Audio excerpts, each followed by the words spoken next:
Hello everyone. Welcome back to Online Help Guide. Today, in this video, I will be showing you how to disable Duet option for all videos on TikTok. First, open the TikTok app on your phone. Go to your profile. Tap on the hamburger icon from the top right corner. From the pop-up menu, tap on Settings and Privacy. Click on the Privacy option. Scroll down until you find the Duet option and tap on it. Now, tap on the Only Me option.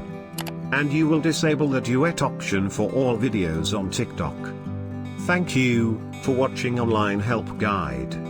Hope this video was helpful, and you're able to disable Duet option for all videos on TikTok. If you like our video, then don't forget to hit the like button on our video and comment down if you have any question or feedback.